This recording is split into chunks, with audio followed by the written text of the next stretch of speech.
And now we are recording, and I spotlighted my video, and videos of other speakers will be highlighted. But even if you ask a question, your video should not be brought up, so don't worry about it. Only your voice would be recorded. Great. So, Emergent Psych program launch. And the tagline, which we really worked hard last Wednesday, is developing psychologists for the future. Now, we heard from a few of you, and thank you for participation of what brought you here, but we want to hear from more of you what brought you here. So for this, we'll be using software called Mentee. So if you can please go to mentee.com and type in 15 45 49 6. And just type in whatever brought you here, such as wanting to give back or want to learn about profession. You know, you're just graduated, you're looking around what to do next. Could be anything you fancy. Just go into mentee.com and type it in.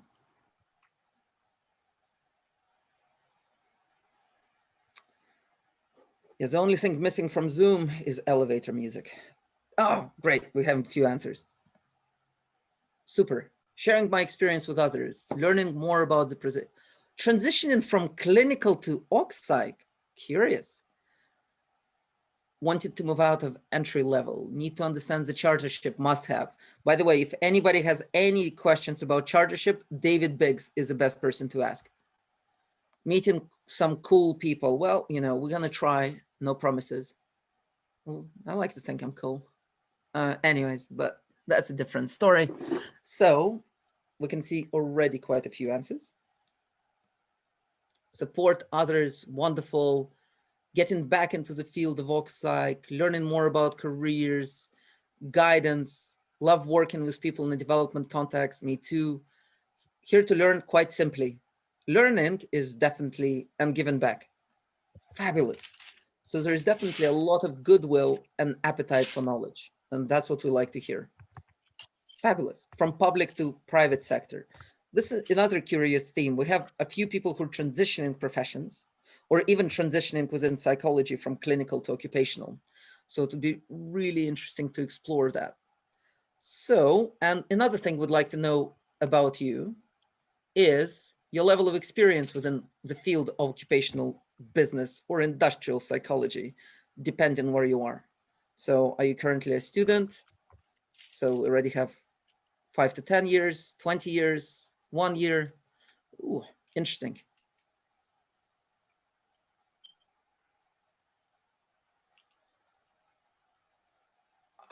Sangita, you raised your hand, I noticed. Feel free to unmute yourself. Nikita, sorry, that was an accident. No worries. There's no such thing as an accident if you ask some people. Wonderful. So here by estimates, already we have what? More than 350 years experience? 400, maybe 500 years. So on this call, we have hundreds of years of experience in occupational psychology, and probably from all over the world by the looks of it. So one of the key aims throughout the next 9 months program is to facilitate that collective intelligence and collective experience. So there's going to be different sessions, different workshops, so we can build on this. And it's so wonderful that you joined us on this project, because it will be really fascinating to see what we can build on this experience. So a little bit about us and why we created this. So my name is Nikita, and I call myself Chief Neuroticism Officer because I think neuroticism needs a bit more love, and most people are highly neurotic about neuroticism. And a little bit about me: worked in psychometrics for 10 years, obsessed with this stuff, work with corporates, couples, individuals, help with architects, and doing all sorts of other psychology-related shenanigans. The reason for this actually project, for me, why I joined it, is my mentor, Wendy, who sadly passed away 2 years ago. You know what they say? You never know what you have until it's gone. Well, that was a really good example of this, because I never had an official mentor. But Wendy was my mentor. She was my first boss. She was the first person who hired me. And in reflections, one of the biggest things she ever did for me, she also told me that I'm a selfish git and I never listen, which is also true. as you will be able to tell. But one of the key things that it's the first time I thought I could be a good occupational psychologist is when I saw it in her eyes. So to me, losing her and reflecting on this made me appreciate of just what a crucial role mentors play in our professional and personal development. So what we wanted to create here is a space where people can get more mentoring and more of that crucial support. Well, it's enough about me, and I'll pass it over to one of my wonderful colleagues, Hardeep. Thanks, Nikita. So very privileged to be here and be part of the working group. Thank you to Nikita for including me in this. So for me, you know, I couldn't say yes quick enough to this program because I've been very privileged over the last 10 to 15 years in my career to have really good mentors, whether they are ops like ourselves, whether they are HR professionals. I've been very pleased to have mentors that have helped me along the way. Some of them have been more formal, others have been more informal, but whichever form they've come in, they've been so valuable in helping me to develop my areas of growth, helping me to think about where I want to take my career forward, and just being a real voice of reason. So I would, I think this is a great opportunity. And I think also the background for me is, having met Nikita a while ago, it's so that we have the similar kind of discussions with other professionals. But actually this is our opportunity to really help people that are coming up through the ranks in our profession, because actually a lot of us have, that are slightly more experienced on the call and slightly older, we didn't necessarily have a very clear trajectory and a very clear path for how to develop as an ops psych, whether that's in a consultancy approach, whether that's internally in organizations. So a part of this program for me is the opportunity to really help to bring a bit more professionalism to our career paths as well. Thanks, Nikita. Handing to David then, please. Oh, thanks, Hardeep.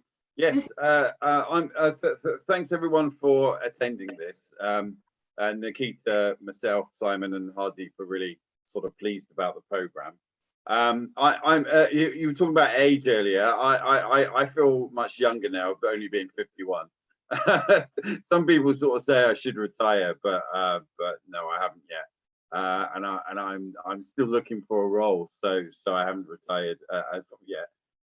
Yeah, I mean, just to say that the mentoring kind of relationship is so important, really. I mean, I've had 3 clear mentors through different parts of my career. So I got chartered way back in 1998, and prior to getting chartered, I worked with someone called Barbara Senior, Dr. Barbara Senior, who, if anyone's done an MBA, she's really famous in terms of organizational change and things like that. And yeah, I moved to Northampton and wanted to get out of Northampton, really. And the way I sort of felt as though I could do that was to get chartered and then to get a kind of management consultancy role, which is what I did. So yeah, but now I actually live back in Northamptonshire, so I've kind of gone full circle, which is a bit strange. Yeah. So and then when I was a consultant in an engineering consultancy, I had a kind of mentor assigned to me, and a guy called Neil Crombie, who was really good at sort of teaching me the kind of business acumen stuff. And I thought I was pretty good at business acumen, but actually as a consultant, I really wasn't. So it was great having Neil Crombie help me through my career as a management consultant. And back in the 90s, if you called yourself a management consultant, that was a bit of a kind of swear word, you know. It's like, no, I'm an occupational psychologist, not a management consultant. And that kind of naming really affected me back early on in my career, because I was convinced that I really should have a career in an occupational psychology consultancy. So I left the international management consultancy, joined a small bespoke assessment and development sort of outfit, I kind of lost my mentoring a little bit, and I was a bit kind of lost because I wasn't sure what to do. But at the time, with Barbara Senior, I finished my PhD, and it was kind of like, actually, I love academia. I want to be an academic. So to cut a long story short, I then went into academia, still worked as an associate, still did consultancy, and really promoted consultancy within the field of occupational psychology. And Gloucestershire, who took me on, really sort of promoted a consultancy. And at Gloucestershire, I had an academic mentor as well in the name of John Hockey. So he really helped me sort of navigate all the kind of different paths of academia. So that's it. So just to really promote the fact that mentoring is really important, even I think when you're senior and you've done sort of different careers and gone different ways. So I mean obviously if anyone's got any questions for me, I can answer. I'll hand over to Simon. Thanks, David. So hello everyone, my name's Dr. Simon Toms. I'm a principal research psychologist with a company called Psychological Consultancy Limited. We're based in Tunbridge Wells, which is just south of London. And my primary focus is on psychometrics. And I graduated just over 10 years ago with my PhD. And I was a bit passive, thought it would be quite easy to get into industry considering I had a master's degree and a PhD, and it turned out to be very challenging. So I then realized that with proactive engagement with development opportunities, it became a lot easier. So that's what led me to kind of seeking out and engage with the leadership development program run by the BPS, the British Psychological Society. And more recently engaging with the qualification in occupational psychology, so that's a chartership. And in terms of mentoring, well, he's just spoken, David would be my mentor. He supervised my PhD, and actually run my MSc as well. And more recently, he is supervising my chartership. So we're just about halfway through. It's panic stations, but we're getting through it.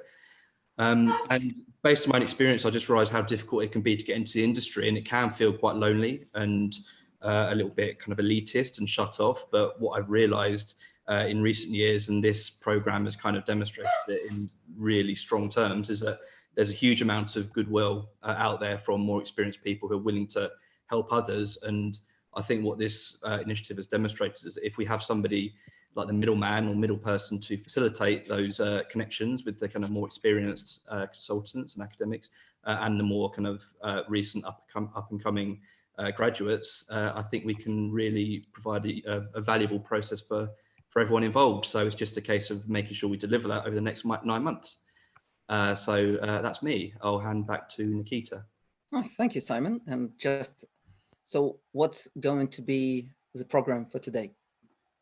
So we're going to be talking about mentoring and coaching, benefits of mentoring, mentee and mentee roles, being effective mentor and mentee, common mentoring topics, stages of mentoring relationship, and top tips for mentors and mentees. And then we're going to have Q&A and kind of informal chats and meetups. So it's all going to be kind of nice and easygoing. But because personally, I don't particularly know too much about mentoring, and we have Hardeep knows a lot, it's my extreme pleasure to pass it over to Hardeep. I believe it's called teamwork.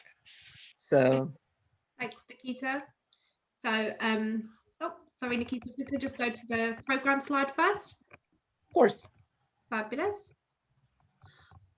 So we've mentioned the 9-month program. So just want to use this slide to bring it to life for you. As we've said previously, for us, this is our opportunity to give back to you. But equally, we want to make sure that this program is everything that is the mentees need it to be, and also what the mentors need it to be as well. So you can see here, we've got 4 development workshops. We're going to have 2 panel discussions. So I could talk a little bit more about that in a minute. But actually, over the next couple of weeks and months, we'd like to develop the content with you. We'd like to understand actually what would you like to cover? What do you need to see more of? We have our own ideas on what we think we want to give back to you, but actually we want to make sure the sessions and the panel discussions are exactly what you need. So we've launched and confirmed your pairings. Hopefully you're all happy with who you're paired with, and you're very clear who you're paired with. If any of you have any queries around your pairing, please contact any one of us. We're all working together. And then what we'd anticipate over the next 3 to 4 weeks, that you'd reach out, like the mentor, the mentee, you would reach out to each other and you'd have your initial meeting, and you'd start to think about actually what are the development areas that I want to focus on. Is it career development? Is it how to get my first break? Is it how to position myself? Dealing with imposter syndrome? Whatever the situation may be. Then each of our, the 4 of us have got our own specialist areas across Psychs that we'll work with. So as an example, if it's around leadership and talent, I'll be the person that connects with the mentors and the mentees that are focusing on that area. And each of us will check back in with our groups, and we'd like to understand more around the development areas so that we can then start to build the panel discussions and the workshops, etc. So you can see we've got quite a packed agenda over the next 9 months. We've got something to deliver every single month. It will be virtual for now as much as possible. We may get to the time when actually we can find a place in London when things are back to normal, and we might be able to do some of that in person. But right now, as it stands, we are as virtual as we can be. Simon, sorry, did you just want to go through the evaluation piece as well? Because we do want to make sure we do that at the end. Sure, well, it's just more of a heads up really. So we're going to be reaching out to everyone to ask for what they kind of want from the process, and again at the end see how the process went, and I think we'd probably have a midway point as well. So it's more just a kind of heads up that we will be getting in touch with you, and it's completely optional if you want to respond. We're looking at probably some kind of Survey Monkey type questionnaire approach, followed up towards the end by maybe a more semi-structured interview approach for a small number of you. So just so you're aware of that, we'll be reaching out hopefully over the next few days or next week or so. Yeah, thank you so much, Simon. And sorry, just one more point to note around the workshops. We're really pleased. We've got some fantastic mentors, very, very experienced individuals in our profession on the call today, and others that all 4 of us know in person. So we would look to them to help us run the panel discussions and some of the development workshops as well. So if anything, it's a really great opportunity for you to have exposure to very senior individuals in the profession as well. Absolutely. And if any of the mentors would like to run a workshop, or even mentees as well, just please free to drop me a line and we'll organize it, because this is very much just the basic structure of the 9 months program. Because for now, it's just been 4 of us working on this, but now there's over 100 people on this program. So if you want to run a workshop on your particular area of expertise, be it leadership development, imposter syndrome, listening, whatever you want to run for, just drop me a line on LinkedIn and we'll get in the diary. We'll advertise it to the program as well. And if you're comfortable, we'll record it and send to all the members. So we can kind of do this together. Yeah. And absolutely, and 2 additional points to that. Yes, we'd love for anyone on this call to want to work with us to run the workshops, but equally Nikita has created a LinkedIn page for Psychology at Work, and we also have a dedicated web page as well. So in addition to all of the workshops, we will be sharing content on there. So if we do a workshop around how to build your brand or how to prepare for your career in occupational psychology, and anyone on this call has a podcast, has some psychological research, has an article to share, please share it with the 4 of us and we will make sure that that is included as well. This is a great opportunity for us to share all of the different collateral that we've got and that we've got access to. So please help us to build out each of the offerings if you can. Yeah. Thank you, Nikita. Mm-hmm. Any questions, please put them in the chat. More than happy to talk through them. Or feel free to unmute yourself as well. Yeah, actually, that's probably better. Yeah, please unmute yourself. Happy to take some questions around the program. So this is just our kind of skeleton, our starter for 10. And like we say, we're committed to give something back every single month, and we will be building that out with you. So please. Hi, Hadib. About it. Hi there, hello. Hi, sorry, this is Beeks. I'm sorry if there's an echo, everyone. I just wanted to know regarding the mentor-mentee relationship. I can see it was posed in the chat, but if you can give more clarity on who the pairings are, and secondly, can you explain to us how they were sort of derived. What's the sort of thinking that you guys had regarding the pairing? Oh, I'll cover this. Yes, We had a please, few Nikki. last-minute signups, so a few of you are not paired yet. The way that pairing works, you'll be contacted either by LinkedIn or email with a pairing. So within the next week, everybody's going to be finalized. We just had a few last-minute requests as well. So we're just processing this because we don't want to turn away anybody who asked for a mentor. And by the way, if any mentors on this call would be happy to have a second mentee, I know Gordon has like 5, which is really impressive. But if you are happy to have a second mentee, drop us a line so we'll make sure that everybody is assigned who wants one. That'd be great. And as far as pairings, when you filled out the application form for the mentoring program, you identified key areas which were derived from the BPS guidelines about key people's interest areas of Psych. So people rated either their experience for mentors or level of interest for mentees. And there was also a text box to explain your interests. So based on this data, we tried to match people as best as we could. So yeah. Awesome. Thanks, Nikita. We do try. By the way, do fill out the text box. Really helps. Yeah. Yeah, I mean, yeah. If I can just add, I mean, the process was quite complicated to kind of go through, but what we did, as Nikita said, was just try and match people as much as you can, and I always find that's always quite good. But saying that, I have been a mentor at the University of Birmingham, and I have had the occasional clinical psychologist, which I then mentor as an occupational psychologist, which is kind of strange, but because I kind of know a lot more about the profession and what they need to do to get into clinical psychology, I can help them with that, but help them overall. So a lot about the mentoring process, I think, is just really trying to help people. And just because you've had a particular journey doesn't necessarily mean that they will have the same journey. But I just think those words of wisdom and those war stories just really help people. And I think this is what this program's trying to do. It's really trying to give people a kind of a kind of experiential learning. So hopefully they can develop in terms of their career. Nikita, no, that was really helpful. Thank you. Nikita, we've got some questions in the chat. I don't know if you wanted to respond. Yeah. I'm just responding to them as well. So yes, mentors can be mentees as well. Just let us know. And we have a LinkedIn group. Simon, if you can just drop the link to that. So it's a page for psychologyatwork.blog, LinkedIn page. So everything will be updated there. But yes, so mentors can be mentees. And if we can find your mentor, yes. But if mentors numbers are limited, people who just want to be mentees will be given priority. That's about it. But hopefully we can find everybody a mentor who wants one. Okay. And Nikita, just for some people that joined a little bit later, how many pairings do we have so far? I guess somewhere between 80 and 90. Fabulous. So thank you everybody for your interest, because when we first got chatting, we were thinking maybe we'd be lucky if we get 20 pairings. We were going to have 5 pairs each, weren't we, Nikita? Yes. A very high touch, 5 pairs each, no more than that. So yeah. Now with our 80 pairings, it looks slightly different, but all and good. It looks like the number of pairings will be growing. Maybe we'll even hit 100. Absolutely.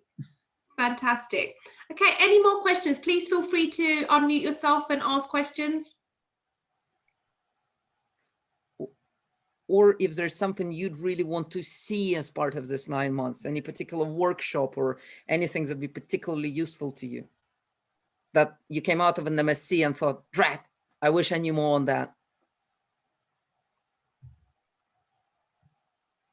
Can I offer something, Nikita? I'm sorry, it's in a video. Nice to meet you, Alon. And I think maybe a good thing that would sure help me, even though I'm a mentor, this program is just maybe we'll do a couple of events of storytelling of people that can share about their journey. Mm-hmm. I think sometimes when you finish a graduate degree, you think, I know the steps that I need to take, but actually life are not as expected. And it would be good to hear from a couple of experienced people, as we see here on the call, their stories, basically, their different stories. Yeah. And And as we know, not all stories are successful. So I think it's also a good thing to do, like maybe a night or of stories, basically. Yeah, no, that's a really good point, actually. And from it, we might be able to kind of understand actually some top tips on what to do or what not to do. So I think that's a really valid suggestion. Thank you. Yeah. Oh, wow. Somebody wants to learn about statistics. Somebody Wow. yeah. That's impressive, Sangeeta. When I graduated, I didn't want to learn anything about statistics. I didn't touch them. Oh, Emma can help there. Sorted. So there you Brilliant. go. perfect. David, somebody wants to learn about the chartership process in more depth. So maybe that's a topic for us. Yeah, I mean, as part of this program, just to add to that, I've got a call from some program, potential program leaders of master's degrees in occupational psychology in the UK. So I've been tasked to doing a short presentation on that. So I'll do that and then talk about the chartered status route as well. Yes. I mean, just to get back to the story. I mean, I really value chartered status because I was in a very sort of distinct line of work when I first started working after my master's degree, but I was kind of a bit lost. I was kind of like, well, what do I do? Do I do training? You know, my MSc was in occupational health. You know, what do I do? So I really valued that chartered status kind of route because it made me think, right, what do I want to do in my career? And that's my story. But just because that's my story, that doesn't necessarily work for other people. So I know someone who's been working in this area for about 25 years, and I was going to be her chartered supervisor, but then she decided actually she doesn't want to do chartered status. So and she's successful. So lots of people have different careers. I would absolutely. Yeah. And David, exploring those paths, we're hearing a couple of comments here, but exploring all those different avenues and paths would be very valuable by the looks of it for some people. I've just had a couple of people respond to me personally and talk about we are already chartered, but actually they'd like to focus on CPD as a profession. How is that evolving? What can we do to continually, especially if they're independents and not working with an organization, how do I keep my CPD up to date, etc.? So yeah, some valuable topics coming through there, Nikita. Absolutely. And with CPD, we do plan to do little mini courses as well. Like the first one is going to be on personality starting 12th of November. Why it's going to be on personality? Because Simon and me worked in personality. So it's the most easiest to start. But if anybody else wants to participate, co-create a little course, it doesn't need to be like a course, could be like a workshop, but it is to develop that expertise and share that knowledge. Yeah. Stephanie, thank you for your question. Will LinkedIn be the primary method for group communication? Nikita, sorry, did you just want to answer that one then, please? Yeah, absolutely. The plan is to make it LinkedIn central because it will be quite complicated to make it otherwise. We do have an email which you can communicate us with, which Simon can share, but the plan is to make it all centralized through LinkedIn. All the events will be advertised in advance, and you also will be communicated so LinkedIn is for group communication, so we can communicate with each other, but emails, we just signed up to SurveyMonkey, so you all will get emails about our next event, etc., well in advance. So for example, after today, you get a MailChimp. Who created SurveyMonkey and MailChimp? It's so easy to mix up. They're both internet and primate in their name. Damn. And so you will get an email about the course on the 12th. So the idea is you will be communicated well in advance. And if you want to sign up, it's all through Eventbrite, but we'll be using the same Zoom address. So save the Zoom address because all our events will be run on the same Zoom link. So just to make it easier. Yep. Okay. So I'm just going to summarize from some of the chat that's gone through. So this is really valuable for us. We're going to make a note of it now. But actually, you're already suggesting some really valuable topics. In addition to the chartership process, how do I develop, go from being an academic mindset to a commercial mindset? How do I manage my brand? So I'm just reading as we're going. How do I manage my brand? How do I go from working in an organization to working as an independent? how do I plan my career as an occupational psychologist? That's a really good one. What else have we got here? Yeah. How do I brand myself? So there's quite a lot here about branding and how do I position myself. So I do think the suggestion for sharing war stories might be quite helpful for some people as well. A lot about chartership here as well, but how do I start out in this profession? That was one of the reasons all four of us came together. How do you start off? How have we got to where we've got to today? Okay, and how do you move internally, and how do you grow from a larger consultancy and being self-employed, etc. Okay, really helpful. Nikita, I've just noted a couple of them down then.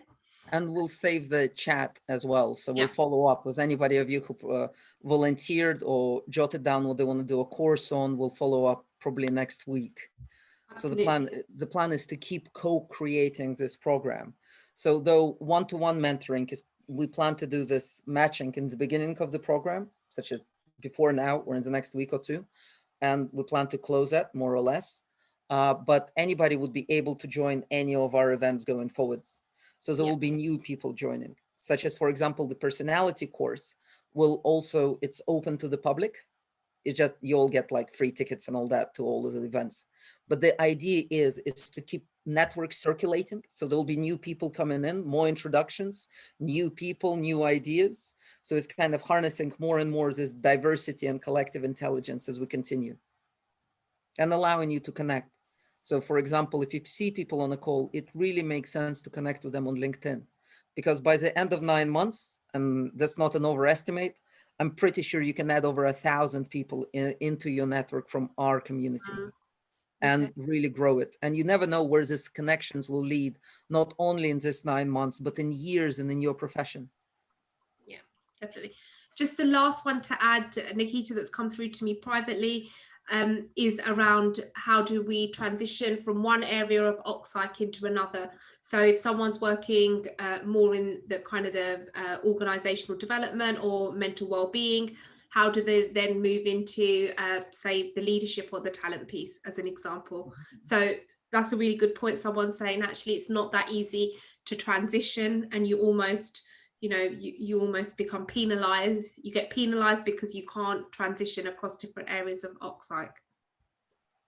Okay, some really good points here.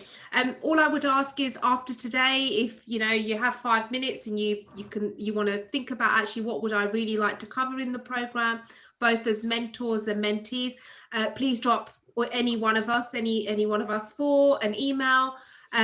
Please, you know, interact with us on the Psychology at Work LinkedIn page, because actually, as you go away and think about it, some more topics might come to your mind. Fabulous, thank you. Okay, so what we wanted to do is just to give you a bit of a starter for 10 around what effective mentoring looks like. Again, I'm really mindful that there's plenty of mentors and mentees on this call that are very familiar with the concept and the kind of the structure and the skill set of mentoring. So this is for us just to kind of reiterate what some of you may already know, and we're happy to share the slides back out with you. So again, maybe quite simple for some people, but just a good reminder for others. So just wanted to highlight the difference between mentoring, coaching, and sponsorship. So sometimes people get quite confused between, do I have a coach or do I have a mentor? And actually, is that person going to sponsor me and be my advocate in terms of my career development? So it's quite different. A mentor is generally someone who does tend to be more experienced than the mentee. However, we may find in our program that this happens quite frequently, because it's happening in many other mentoring type relationships people have.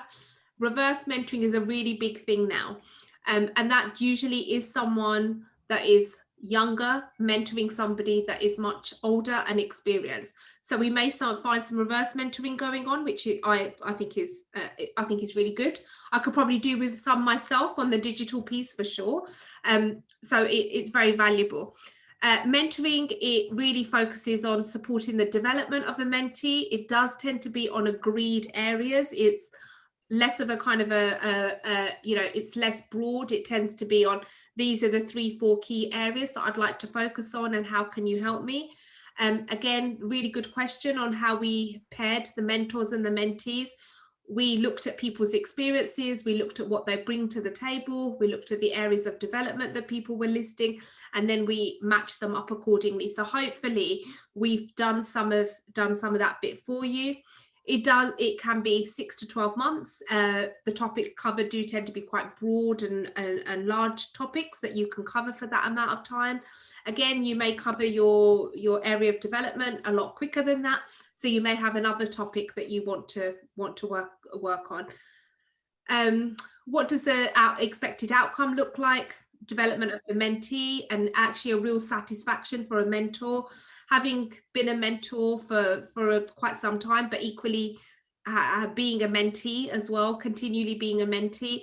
I think there's great satisfaction in both, but actually being a mentor, there's such a satisfaction when you see the person go from here to here, and actually just to raise their self-awareness, help them to understand that they don't have those limitations, and to really, really come out of their shell. I've had some great satisfaction when I've been a part of that.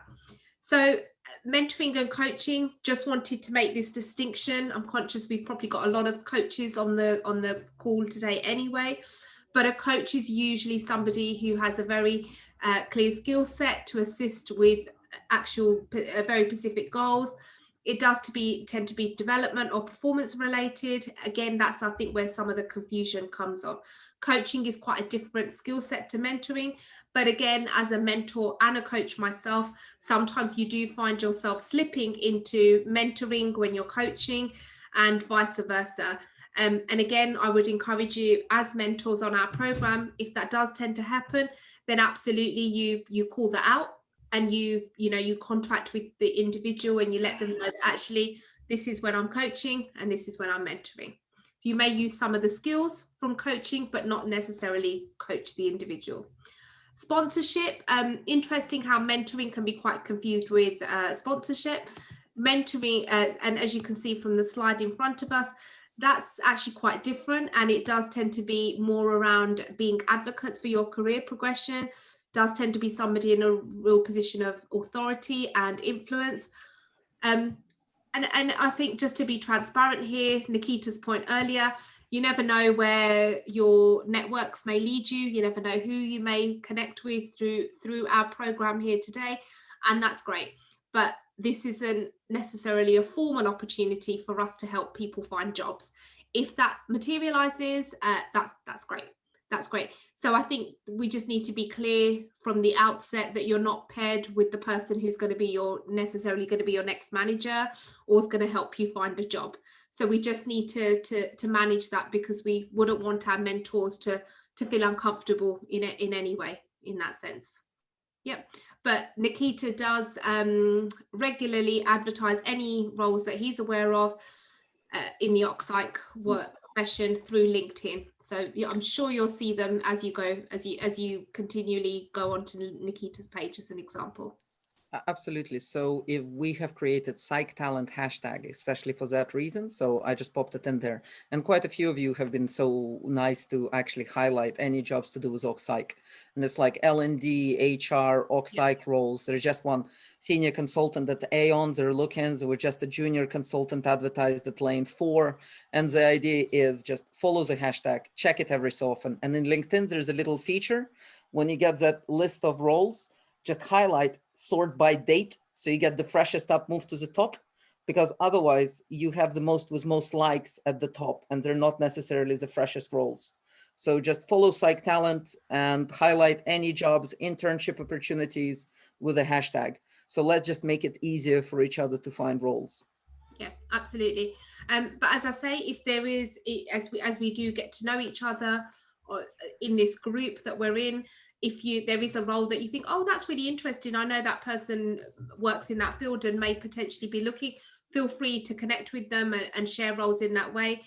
I guess the point for us is just to be clear that we don't want to put any of our mentors in a position where they're finding jobs for you we wouldn't expect them to. So thank you. So just moving on to the next slide.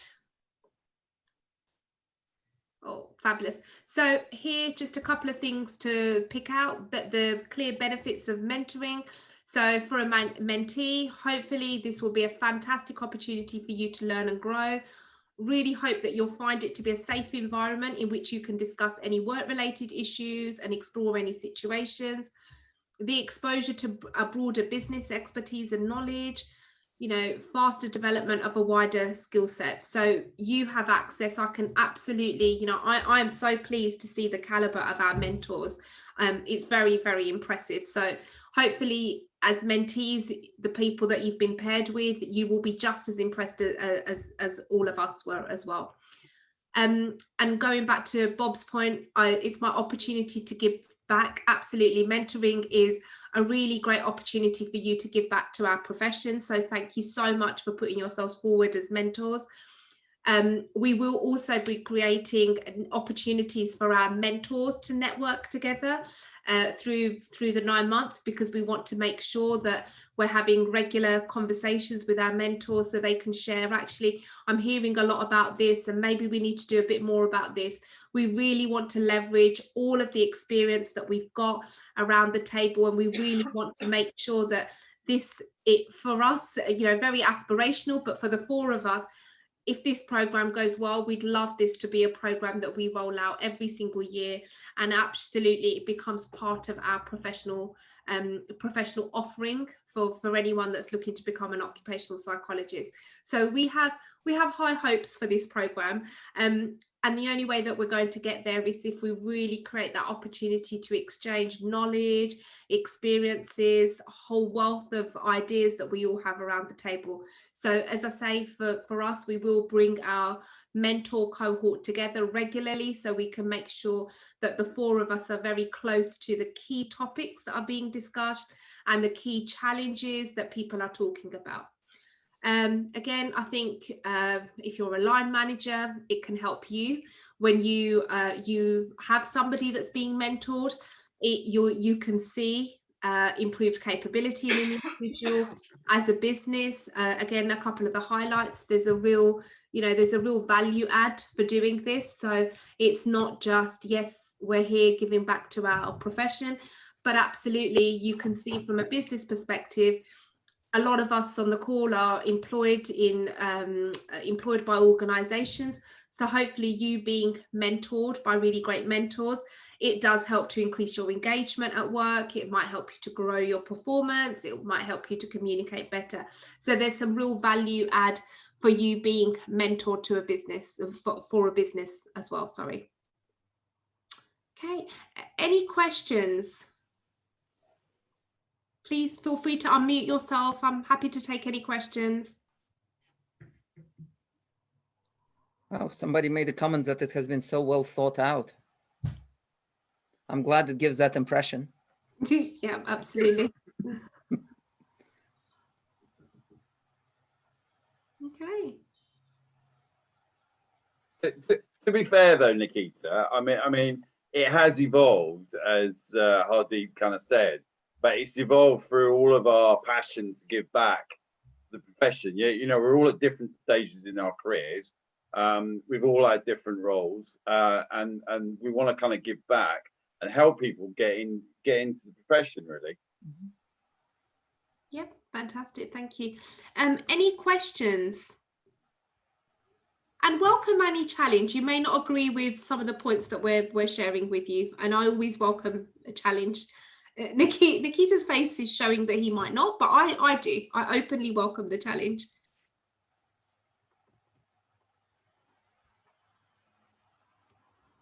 Okay, going to move on then.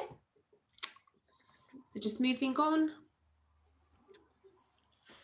Just wanted to reiterate again, as I say, most of you will, or if not all of us, will know what the difference is between the mentor and the mentee role here.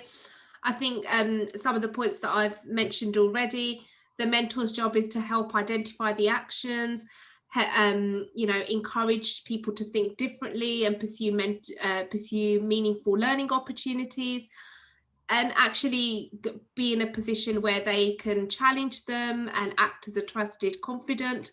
And that might include offering honest and constructive feedback. They're not there to performance manage you in any way. They're not there to always tell you how they would have done it or what they've done works best, because we're not here, you know, funny we say this amongst the four of us, but we're not here to create clones of each other. So actually they may share their experiences, they may share their learnings, but they're not necessarily there to tell you what to do. They're there to help you think differently and explore different perspectives.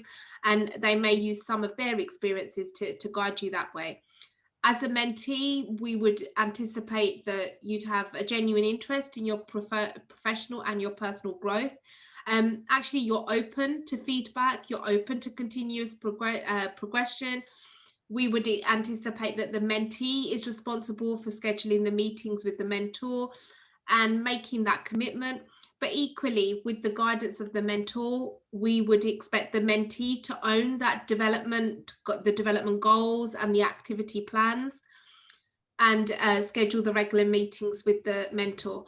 For the mentee, it's really important that they are open to different perspectives to help their learning. They absolutely follow through on their commitments as well. Sorry, Nikita, just wanted to move to the next slide, please.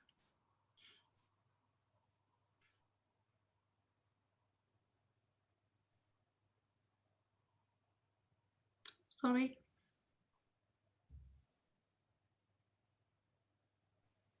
Thank you, Nikita. So again, just to reiterate some of the points, mentoring involves both a mentee and a mentor, listening with empathy, sharing their experiences and learning, building that sounding board. This is a real opportunity to have a great professional relationship. I'm so pleased that I'm still really good friends professionally with my first mentor. He helped me a lot to find my first job and to prepare myself for the profession. And years later, he's still somebody that I look on as a professional friendship. So you never know where things go and how long that friendship might last. So for me, it's lasted for a very long time, and that's taken effort, but actually that's somebody that I would call on informally as a mentor, having previously been my formal mentor. So again, that focusing on that professional long-term friendship is really important for us. Sometimes you might use coaching behaviors, you might use coaching models like the GROW model to help people to explore different opportunities and different ways of thinking. Challenging, you may open doors, you may share content, you may share people in your own network with the individual, you may provide help, you may provide resources to help them along the way. You're not here to be a recruiter for them, you're not there to sponsor them or performance management or discipline in any way. And you'd be surprised how often people do those things as a mentor, not quite realizing that that's not what mentoring would look like. So anytime a mentee finds it slipping into, you know, performance management or supervising or discipline in any way, then you know that actually that's not what mentoring is. Okay. Just a couple of more slides just to share with you today. So again, being an effective mentor, just to summarize a couple of the points that we discussed, we've got the same for being an effective mentee on the next slide. Yeah. Thanks, Nikita. Again, all of the pieces that we've said, demonstrating that interest, you know, or your opportunity to act as a student and truly learn and take everything you can from your mentor. I think I would reiterate that point about having very clear goals. I've had mentees in the past and I've had to spend a long time as a mentor trying to help them to drill down into what would you like to focus on and what are the areas of development, and a couple of sessions down the line, they're still not very clear why they've asked to have a mentor. So I would encourage all of the mentees on our call, before you have your first meeting with your mentor, if you know once your pairing has been confirmed, please do help your mentor along the way and start to think, actually, what are the goals that I want to focus on in the next 9 months?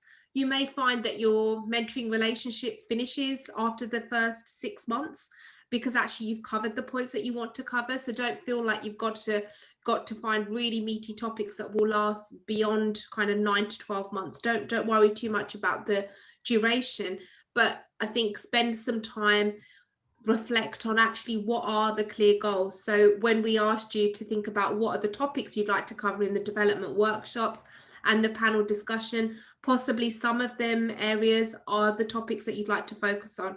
If you're somebody new to you've done your MSc, you're looking at chartership, or you're new to the profession, whatever the case may be, you want to position yourself, you want to brand yourself, think about actually what's my clear goal, where am I now, and where do I want to be, and how is mentoring going to help me to get there. The clearer your goal is, the easier it will be, and the most effective way of for your mentor to work with you as well.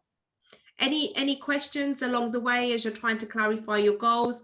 The 4 of us are here. Please reach out to any of us. We're more than happy to kind of help you figure out what your goals are before you speak to your mentor, if that helps you. Okay. And we'll also have group discussion meetings as well when we can discuss this and better understand what support you need. So the idea is you getting this support from your mentors, as well as we're doing this events to support you in kind of group level. Yeah, absolutely. And the areas that we are focusing on through the development workshops and through the 2 panel discussions are absolutely the areas that we want to cover, are those that are going to have the maximum benefit for all of you. So if we hear the majority of you ask for a certain topic, that's the topic that we'd like to focus on. So as many of you as possible get access to that information. Okay, thanks, Nikita. It's a couple more. Again, we've spoken about this today, a couple of common mentoring topics. We will send these slides out to you so you can think about them. Maybe there's a couple here that you might think, actually, you know what, that's probably what I need to focus on as well.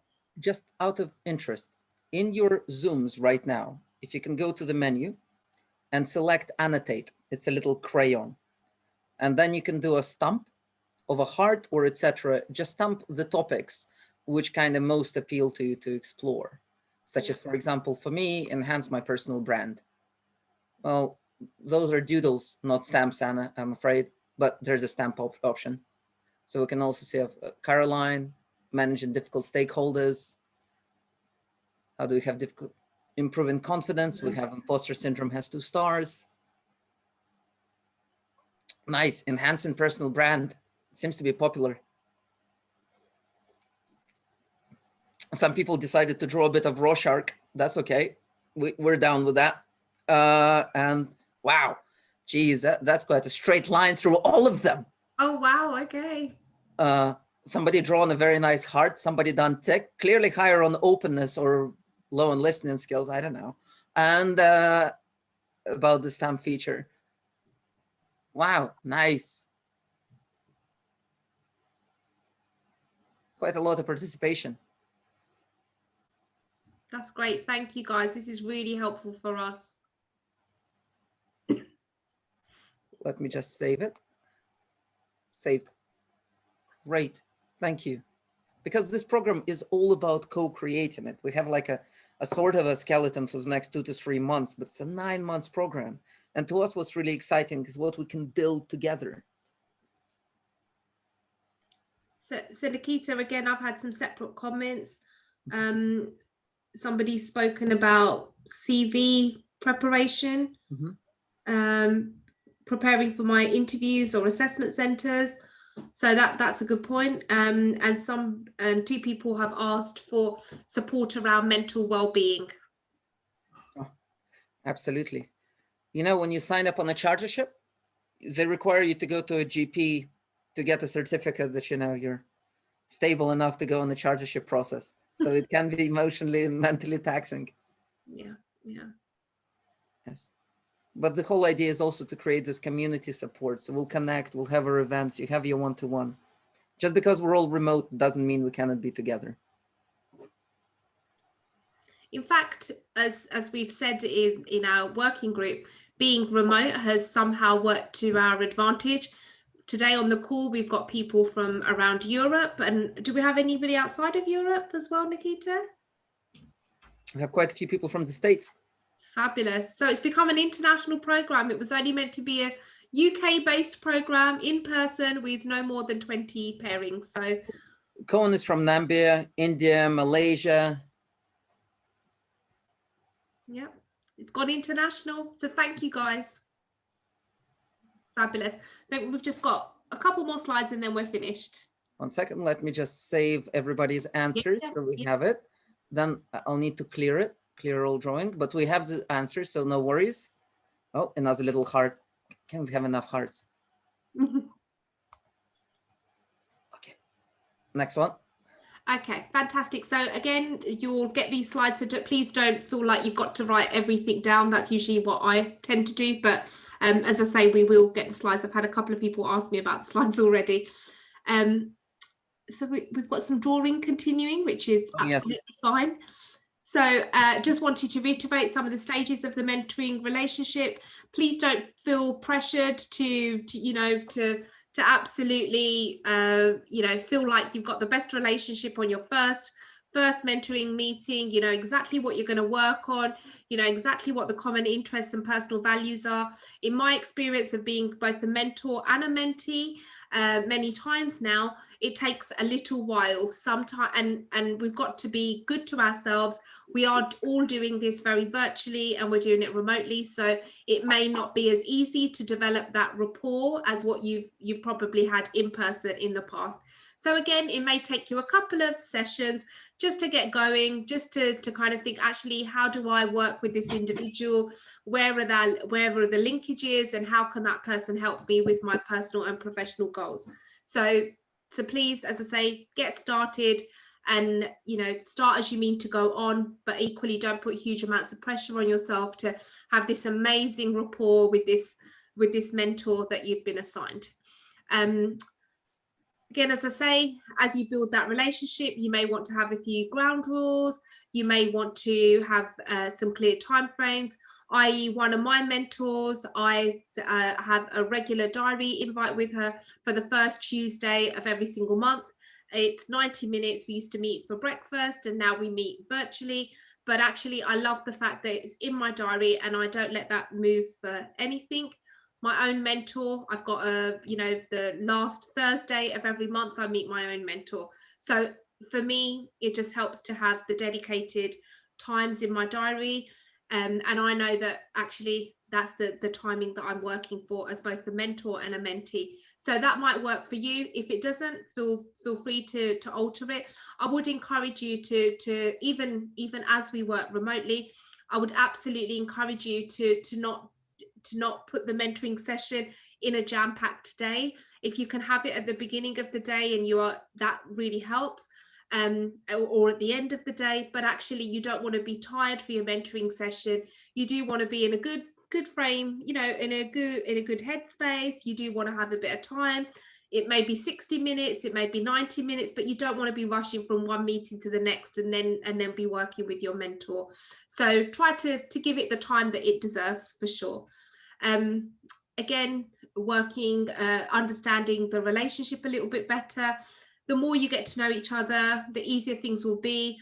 Again, the 4 of us will be reaching out to our cohorts to check how things are going, how you're progressing against the objectives, etc.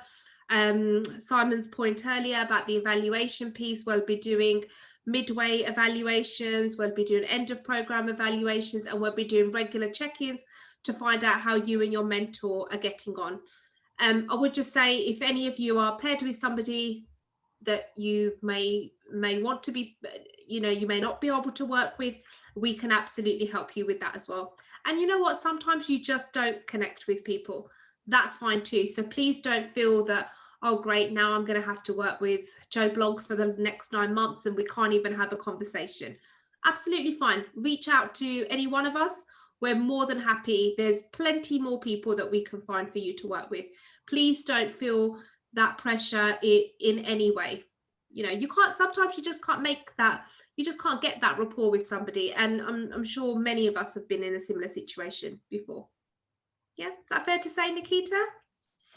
We can go back to the drawing board if we need to. Absolutely fair.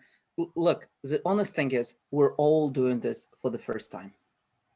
Like really, we've never done a mentoring program on this scale, or for me, in any scale. Hardeep has experience of rolling it out as into corporates. So all the structure and polishness, it's down to her. The technicals are down to Simon and keeping us on track. David is fantastic with the chartership in academia. And if you can get them talking about difference between academia and consulting, literally can go on for hours. Yeah, so we're all in this together for the first time. It's just, we thought we might as well create something like this, but we're all finding out as we go along. Yeah. And on that point, please do, if you have additional content or you've got anything that you think, oh, that would really help people, you know, if I've not covered anything today that you think actually would have been good to share that, please drop it, you know, drop it to me in an email, send it to me on LinkedIn. We will, over the next couple of days, be finalizing these slides. We've got a couple of worksheets to help you start your first mentoring conversation, just some supporting documents, the psychological contract piece. We've got some content that we're just going to pull together and share that with you. So if you think there's something I might have missed off or I should have focused on a bit more, send it our way. More than open to your suggestions. Yeah. Excellent. Margaret pointed something about branding as a profession. Could you tell us a little bit more about that, Margaret?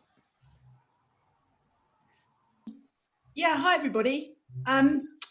Oh, you can't see me. Yeah, I'm just thinking, we're all saying here, you know, people think we're occupational therapists. You know, the minute you say you're a psychologist, people think you're going to lie on a couch or that sort of thing.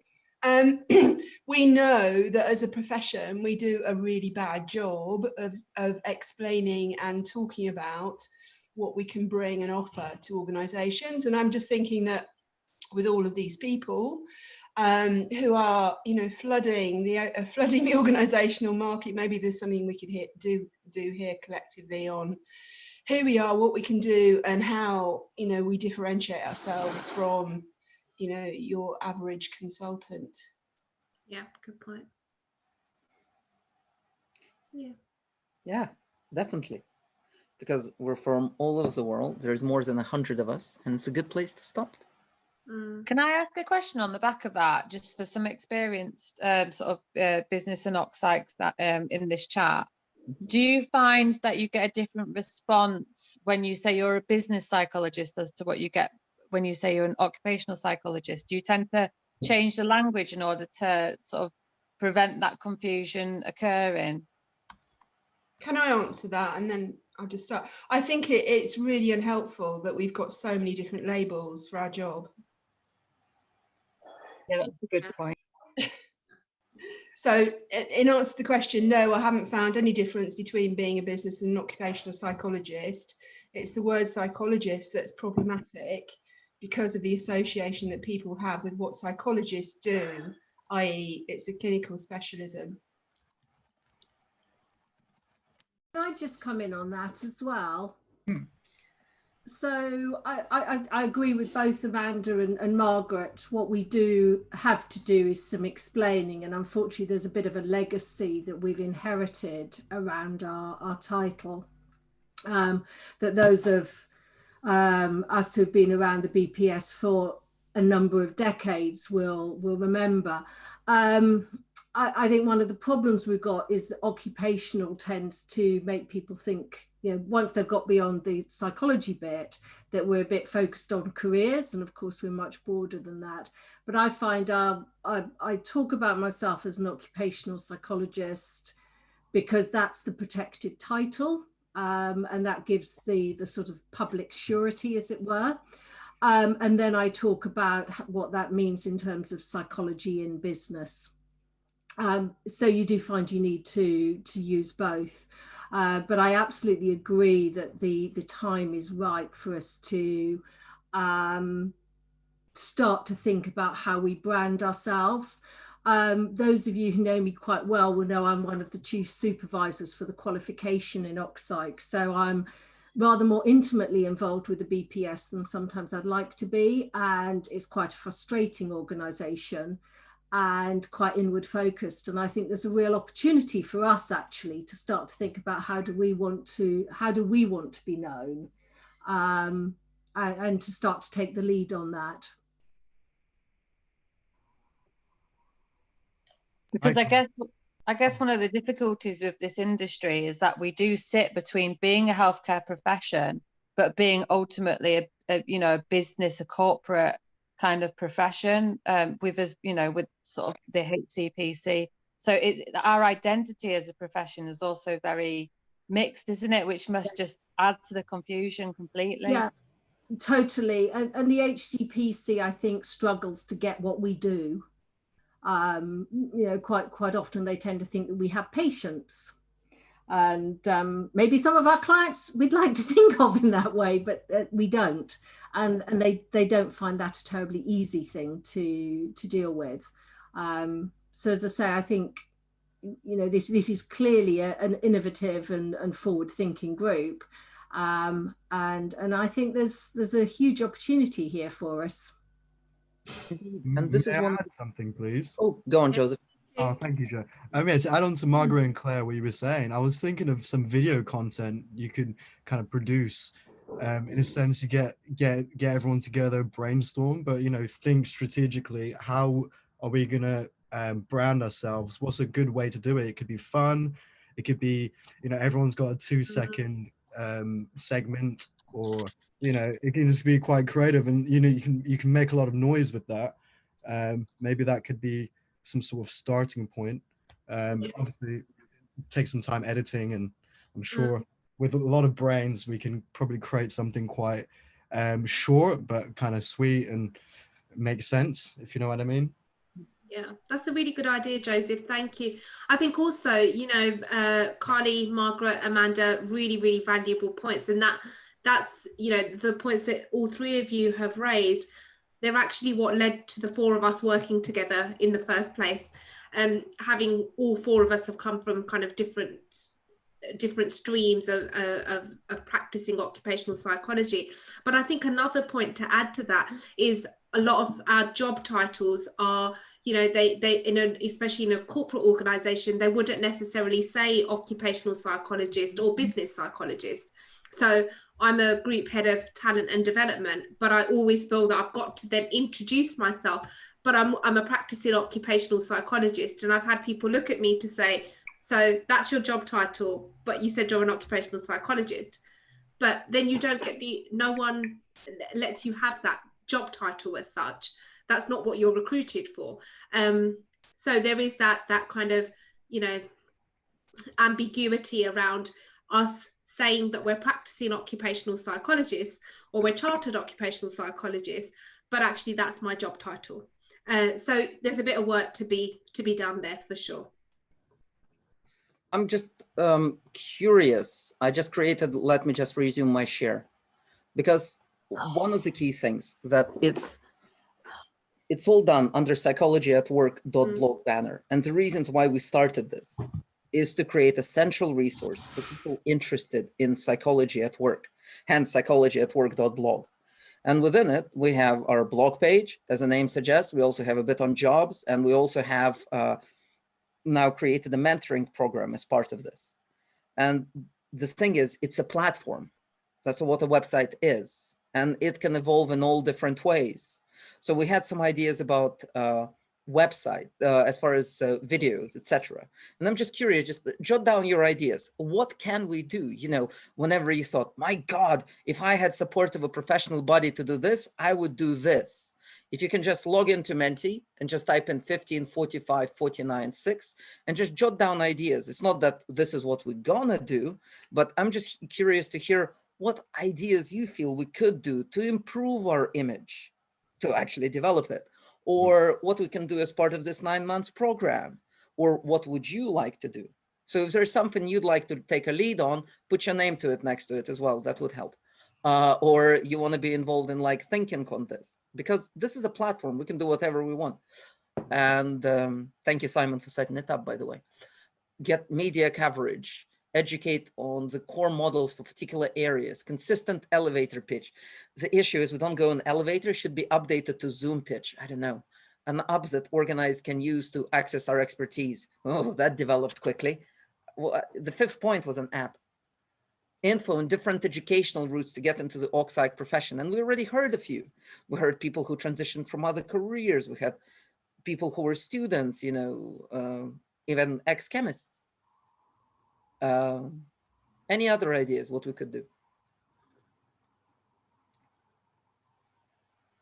Important distinction that we're not psychs without chartership, but we could be business psychs or industrial psychologists. Translate theory, research into practice. Detailed step to overcome barriers to entry. Yep. I wonder if we can get BPS to downplay the chartership by a few K. One can dream.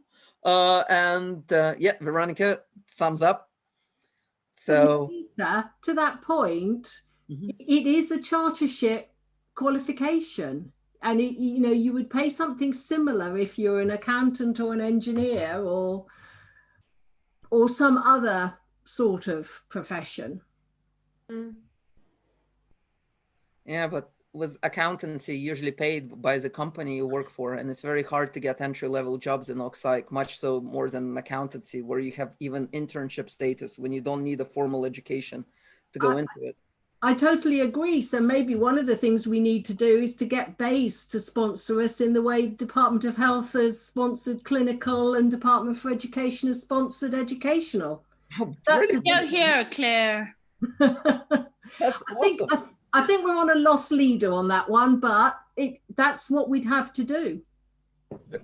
Just to add to that, Claire, I was on a committee on the BPS and they were looking at apprenticeships to actually kind of sponsor MSc and then also the kind of doctorate stage 2 bit, but it never went anywhere, unfortunately. No, I don't think. I mean, again, is that something as a group we can start to look at, get some energy behind it? David, you know what the BPS is like as well as I do. You know, lots of good ideas and quite difficult to get things going. I think apprenticeships are absolutely the way forward. I mean, the main thing with apprenticeships, though, is that obviously the actual money that the person gets is a bit like if you're a solicitor and you're doing articles. So you have to have a degree. You then have to do articles, which is like the equivalent of our charter status. And because the solicitor firm often pays for that, then they give the solicitor lots and lots of work and don't pay them very well. Yeah. So that's always the kind of thing that you have to think about if you're going through that kind of apprenticeship route, really. Yeah. Plus the fact, I think the thing we all overlook is this is about making sure that we are safe to practice. Yeah. So that the public is reassured of that. I mean, that's above and beyond anything else that we're doing through chartership. It's that sort of gold seal that you will go out there and you'll be safe to practice. Yeah, I totally agree, Claire. And I mean, for the last 2 years, I've been working with sort of Hogan products and going to events like the HRD kind of conference, which attracts kind of HR directors. And I always think that the actual chartered status gives you that kind of air of expertise in your area. So there are often little startups talking about AI, and then they'll show like a very pretty face that's robot generated that interviews you. But where's the actual substance behind it? And when myself and people like you as well, Claire, go to those things, we'll unpick that a little bit. So it's less of the show and more the substance. But as a profession, that's what we really need to promote, I think. We need to be in more of those conversations. That's the key thing. And this where the marketing, media exposure, etc. Because you rarely get an occupational psychologist on the BBC saying something, and or anybody with that title. And this is what's really interesting. By the way, if this is all fantastic ideas, and my advice with ideas is always try them out. Not all of them will succeed, but if any of you want to just give it a try or just talk it through a little bit more, just drop me a line on LinkedIn. We'll see if we can make it happen. You'd be surprised how most of the things take less effort than expected, like a YouTube video. We might even put this up on YouTube if it's of good enough quality. You just hit record on Zoom and there you go. You have a video content you can put up. We can do 5-minute interviews with mentors and mentees about their stories, back to storytelling, and create a really rich library. But if anybody would like to take a lead on any crazy ideas, even like trying to get money from a professional body to pay for people's chartership and apprenticeships, doesn't matter how crazy it is, it's an idea. It's worth discussing. It doesn't mean it will happen. But if we don't discuss it, it has no chance of happening. So, and we have over 200 people from all over the world here. God knows what might happen. None of us have been brought together before. So shenanigans will ensue. But anyways, back to conscientiousness and the presentation. Right. Let me track back. Nikita, I'm just conscious we've got a few minutes left. We're going to send those slides through. So I think we've covered enough around mentoring.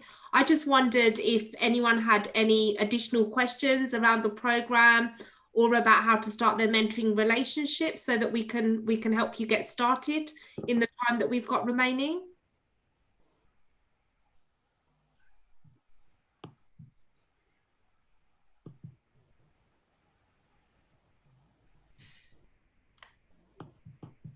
Right. So we have a question from a person that'd like to be renamed anonymous, asking, can we please ask mentees to also help their mentors and ask how they can help? Because mentors need help too. Good point. Good point.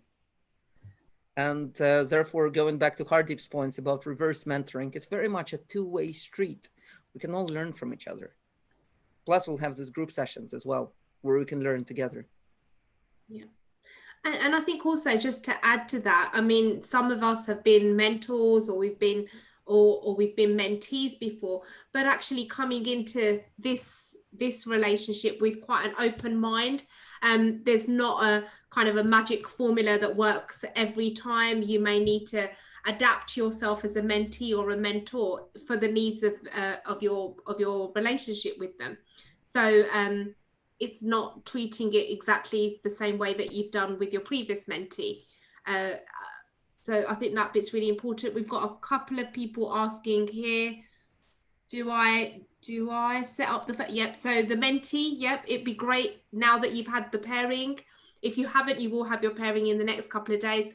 I would encourage the mentee to reach out to the mentor directly, introduce yourself. You may want to share your LinkedIn profile. I think that's a really good way to go. Introduce yourself, share your LinkedIn profile, find a time to connect. I would really encourage you to do it on a video and to actually use the video functionality. We are where we are with the virtual way of the world at the moment, but the more that you can interact with individuals, the better it is. So please try and do your meeting virtually on video, if possible. Yeah.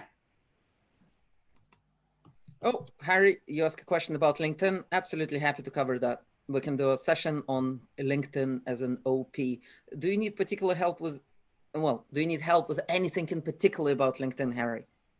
Feel free to unmute yourself.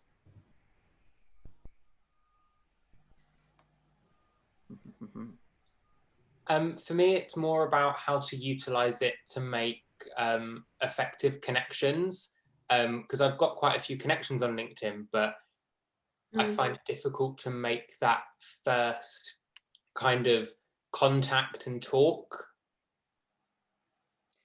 Who else shares this problem? How to make connection on LinkedIn into something meaningful?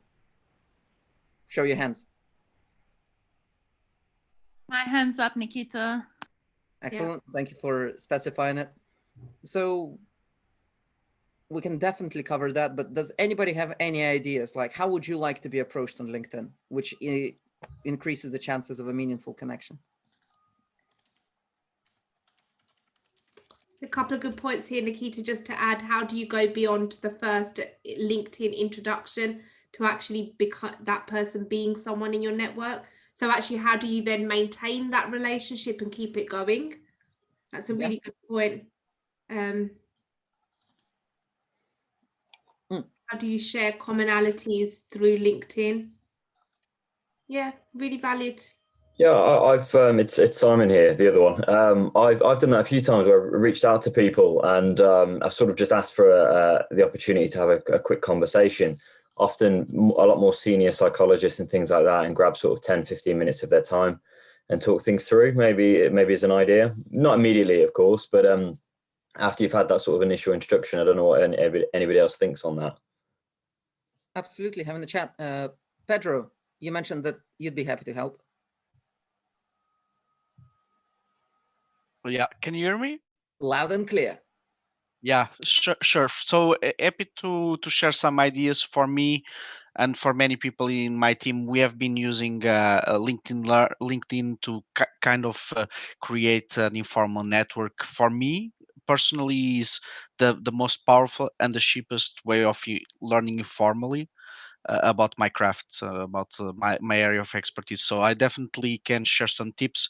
But I think one that works also for your algorithm to influence the feed is to actually start to engage, comment on posts from people that post top leadership or external articles. That really works out, and you get a sense of who is like-minded. Mm. Indeed. And we will have a LinkedIn workshop. Pedro, would you mind helping out with that? Very happy to. Cheers. Excellent. So one of the next workshops coming up in the next 4 weeks will be myself and Pedro and any other volunteers doing a workshop on LinkedIn. We'll post it.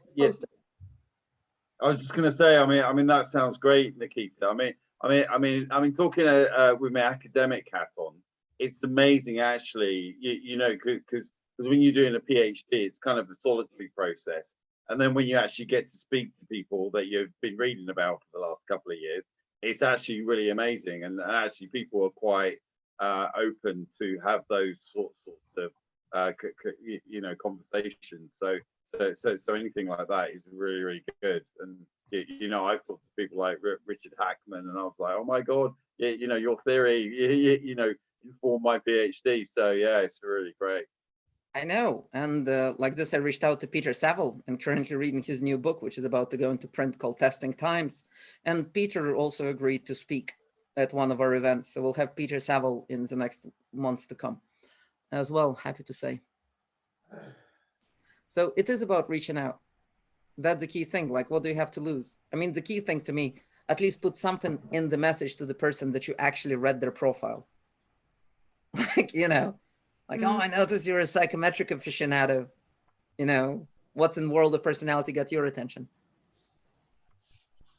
But it is nuts. Like, I read a paper now, and the first thing I do is I find the author on LinkedIn and write to them I like their paper and see if they reply. And I've connected to like top researchers in the Big Five field and had really random conversations about one factor of personality to do with belief in God, which doesn't have to do with the other Big Five factors. These conversations get pretty weird, I have to say, when you talk to researchers. So, but I think it's an unbelievable luxury to be able to read a paper, contact the author, and have a chat with them. It's insane. I mean, it sounds insane, but as an author of academic papers, it's so great when you know people are reading it. It's not just a university, you know, getting money, but because the fact that you know, you had a theory of I don't know, worker relations or what have you, and then you published it, and or if as you said, I think you said earlier, you know, if you get me on the topic of consultancy and academia, I can go on forever. So I shut up there. Exactly. It's something to discuss. But just as I'm conscious of the time, and we'll wrap up, but then if people want to stay, you know, have a drink, have a chat, have a cup of tea, we'll be going for another half an hour, 45 minutes, just to kind of informal chats. So Hardip, we'll be sending the slides across. Yeah, we will be. A couple of supporting resources as well to begin your first mentoring conversation and how to maintain that relationship. So yeah, we will get that out to people in the next couple of days. And we'll also have the recording we'll be sharing with you. So you have a nice bit about grows. You got to love that. We already covered that. And we covered that. But what I'm really want to ask, and here's why I love Mentee to use. Somebody, Cohen, said before that he's excited that he's learned the annotate function on LinkedIn not LinkedIn, Zoom, all these platforms, man. And then he went to town with the whole stamps, and I do appreciate that. But what I'm really curious to hear from you, let's make it into a word cloud just because we can be funky. What are you excited about for the next 10 months? So what are you excited about? Cohen going nuts? Yeah, Cohen, I got it. So considering all of this we discussed, what are you excited about for the next 9 months about this program? Progressing, meeting new people, lovely. And make sure to connect with everybody on LinkedIn as well. And we have the page on LinkedIn, so just follow this and you can see who else is following, just connect. Linking in, cool people. Well, I'm still happy you probably think we're still cool. And opportunities, building, connecting.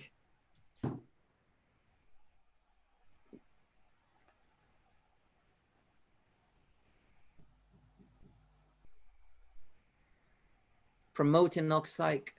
Would anybody like to unmute themselves and just tell us why they wrote down what they wrote down?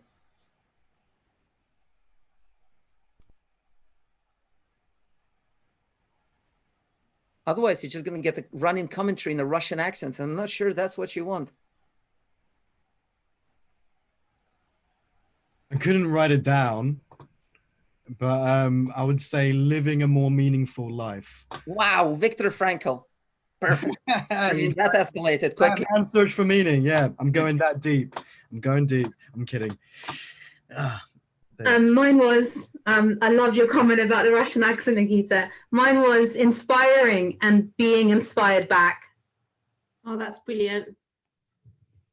Thank you, Veronica. And thank you, Joseph. Anybody else? I can add, so I put sharing knowledge, but also gaining knowledge. So I think it's similar to yours, Veronica.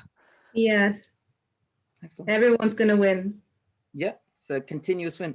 But Joseph, I'm just curious, what would help you from this program about living a more meaningful life? I think just having a focus, having a drive, having some direction.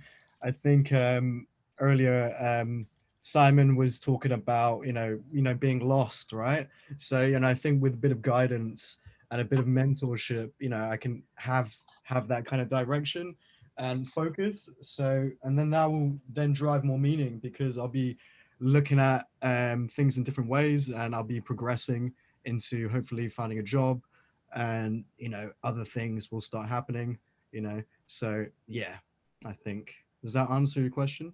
The question is, does it answer your question, Joseph? You're getting into my mind. Are you a psychologist? Do you want me to go on the couch? Well, I would not be presumptuous like your flat has a couch. Like my flat doesn't have a couch. We chucked it 3 days ago. So I don't even have one. We can share a bed. I'm kidding. I'm messing around. That's all right. I'm glad to hear you're in good spirits. I mean, that's after 1.5 hours of talking about occupational psychology. Well, you just put the question. That's a good thing. You put the question, what you're excited about. So you got me excited, Nikita. That's the power of loaded questions, man. Everybody seems to be participating, but the question is loaded. If you about psychometry. Yeah, it's because my extroversion's 99%. I think that's why. After doing the big 5, maybe that explains something. Yeah, well, we're all an enthusiasm ourselves. But anyways, just before wrap up, I remember one time I was chatting back when I lived in Oxford. I was having a couple of drinks with a literature student, and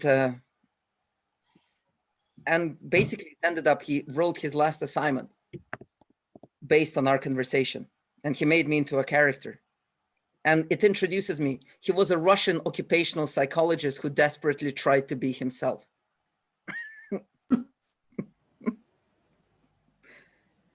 So yeah, it's interesting when you see it on paper. But anyways, good people, just any kind of final notes or final thoughts before we wrap this up and just go to informal chat.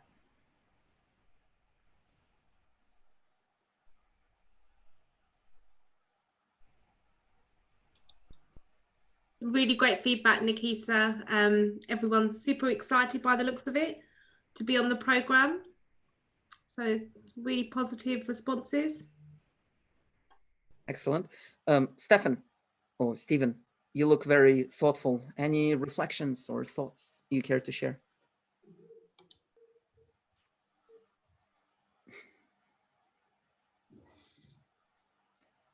Wonderful. So very happy about the responses, and thank you so much everybody for signing up and your engagement. Well, I want to say also thank you to the four of you and all the mentors and mentees for participating, especially during this time. So I appreciate the thought and action. Thank you. Thank you, Joseph. Thank you. Well, thank you, Joseph. Ego needs love too. So good people. Simon, Hardeep, David, any kind of final remarks before we wrap up? Yeah, I was just going to reflect that really. I mean, thank you for everyone who has engaged with this process. You know, because without mentors and mentees and people listening to us, we're not having those sorts of conversations. You know, I've been around the block a bit, and at the DOP conference, it's often said about you know that we don't promote ourselves as Psychs. You know, I've even done a presentation on to PhD or not PhD and things like that. So it is quite complicated, and I think if you're in the know, it's more easily understandable. But it's getting that knowledge out there, which is the whole purpose of this, really. Yeah, flying the flag. Yeah. Thank you, David.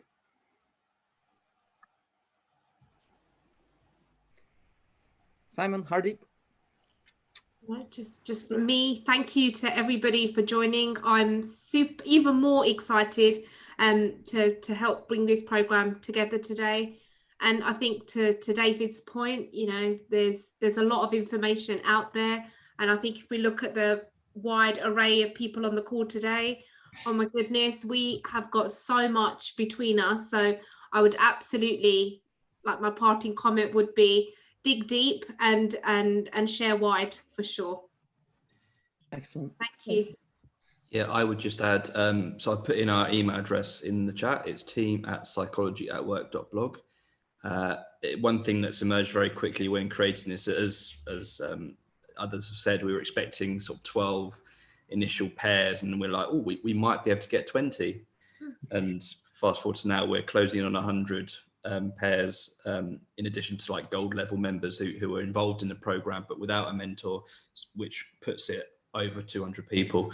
So we want to kind of express that this process is kind of semi-malleable in the sense we've got sort of these beats we want to hit over the next 9 months, but we also have spaces for where we're flexible, and we obviously want to engage with this incredibly sort of diverse and talented group of people we've by accident brought together. It's like this mini army almost out of the blue.